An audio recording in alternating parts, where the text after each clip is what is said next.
நான் ஏற்கனவே ஒரு அமைச்சரை பற்றி சொல்லியிருக்கிறேன், நினைவு இருக்கிறதா? பாரில் போய் குஷ்டு காசு தராமல் தகராறு பண்ணுவார்னு. விஜயபாலாஜி, அந்த அமைச்சர் தான் கொங்கு மண்டலத்தைச் சேர்ந்த இந்த அமைச்சர்.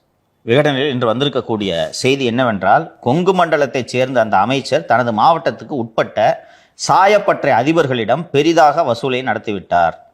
அதில் வந்த வருமானத்தை வைத்து தன்னுடைய மனைவி வழி உறவினர் பெயரில் ரேஞ்ச் ரோவர் கார் வாங்கியிருக்கிறார். அதை ஓட்டுவதற்கு ஆசையாக இருந்தாலும் விஷயம் வெளியே தெரிந்தால் சிக்கலாகிவிடும் என பயந்து அந்த உறவினரின் மாட்டு கொட்டகையில் காரை நிறுத்தி வைக்கிறாராம். அந்த மாடு அந்த கார் மேலே சாணியை கிணியை போட்டுச்சுன்னா என்ன பண்ணுவீங்க?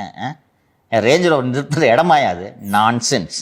எங்கள் எம்எல்ஏக்கள் கார் இல்லாமல் கஷ்டப்படுகிறார்கள், அவர்களுக்கு அரசாங்கம் புதிய கார் வாங்கி தரும் என்று அறிவித்திருக்கிறார் முதல்வர். ஆனால் அவரின் அமைச்சரோ ரேஞ்ச் ரோவர் வாங்கிவிட்டார். சரி, உங்கள் 2 பேருக்கு ஒரு டெஸ்ட்டு. இப்போ எந்த உறவினர் பேரில் இந்த கார் வாங்கியிருக்கிறதுன்னு எப்படி கண்டுபிடிக்கிறது சொல்லுங்கள்? போய் அங்கே இருக்க பக்கத்தில் இருக்க ஷோரூம் ஏதாவது செக் பண்ணால் தெரிஞ்சுது. ஒரு மாதத்துக்கு எத்தனை ரேஞ்ச் ரோவர் ரிஜிஸ்டர் ஆகும் தமிழ்நாடு முழுக்க? கம்மியாக தான் சார், மிஞ்சி போனால் ஒரு 10-15. 15லாம் இல்லை, 10 பெருசு. தமிழ்நாடு முழுக்க, ஈரோடு மாவட்டம் முழுக்க எடுத்தாலே 1 ரிஜிஸ்டர் இருக்கும். கரெக்டா? அந்த 1 யாரு? அது ஓடுதா இல்லை எங்கேயாவது மாட்டுக்கோட்டையில எங்கே வேணா 1 யாருது? மாலதி தான் அந்த உறவினர்னு வச்சுக்க. நேரம் அந்த உறவினர்கிட்ட போய் ரேஞ்ச் ரோவர் வாங்கியிருக்கேன், துட்டு இது உனக்கு கணக்காட்டு தெரிஞ்சிருமா? மிக எளிதாக இதை விசாரித்து விடலாம்.